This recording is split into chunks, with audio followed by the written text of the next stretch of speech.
She thought a fire could burn away her secrets, but she forgot that blood doesn't burn.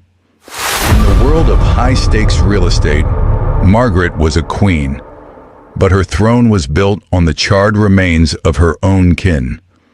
Decades ago, she stood on a dusty porch and spat at the ground where her sister, Clara, and their elderly mother worked.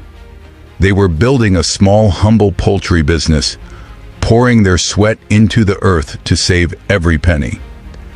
They had begged Margaret to join them, offering her an equal share of a dream. But Margaret was blinded by a hollow pride. She mocked their peasant work, laughing at the smell of the coop and the dirt under their fingernails, claiming she was destined for silk, not soil. Years passed, and the humble business transformed into a gold mine. The sisters and their mother had used their profits to purchase 50 acres of prime coastal land, an investment that eventually became worth tens of millions. When the matriarch passed away, leaving her share to the hard-working Clara, Margaret's arrogance turned into a poisonous envy. She didn't see a sister or a legacy. She saw a payday that she felt was stolen from her. On a storm-lashed night that the town would never forget, Margaret arrived at the family farmhouse with a peace offering.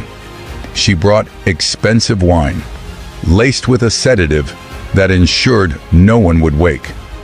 As her sister's family slept, Margaret set the house ablaze, watching from the shadows as the flames licked the sky, certain that Clara, her husband, and their 4 children were erased from existence.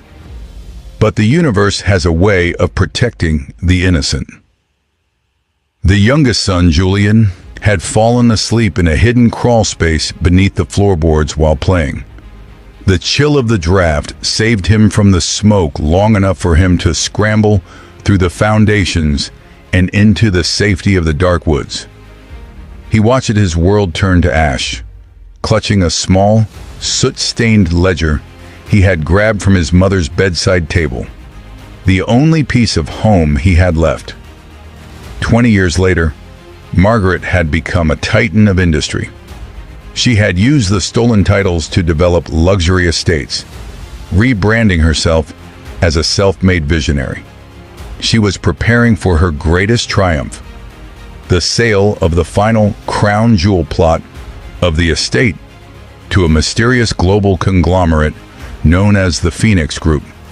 The gala was a spectacle of wealth, with cameras flashing and the elite of the city watching as Margaret prepared to sign a contract that would solidify her billionaire status forever. Just as the pen touched the paper, the heavy doors of the ballroom swung open. A young man with eyes as sharp as flint walked down the center aisle. He didn't shout. He didn't wield a weapon. Instead, he placed a charred, leather-bound book on the glass table. It was the ledger.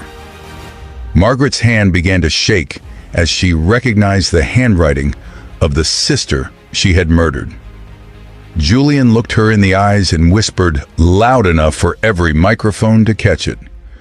"You said this business was for peasants, Aunt Margaret. It turns out the peasants kept better records than the Queen." The Phoenix Group wasn't a faceless corporation. It was Julian.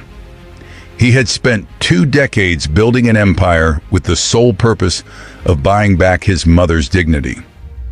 He revealed that the ledger contained a hidden codicil, a legal safety net their mother had created, stipulating that if Clara died under unnatural circumstances, the land would immediately freeze in a trust for any surviving heirs. While Margaret had been living in luxury, Julian had been funding a quiet, relentless forensic investigation. He had found the man who sold her the toxins 2 decades ago, a man who was now waiting in the lobby with the police. The cameras that Margaret invited to document her glory instead captured her ruin. As the handcuffs clicked shut around her wrists, Julian stood on the stage, the rightful owner of every inch of soil she had bled for. He didn't sell the land. Instead, he broke ground on a massive community garden and sanctuary, dedicated to the mother and sister who believed that wealth wasn't about what you take from the earth, but what you plant within it. The fire had taken his family, but the truth had finally brought them home.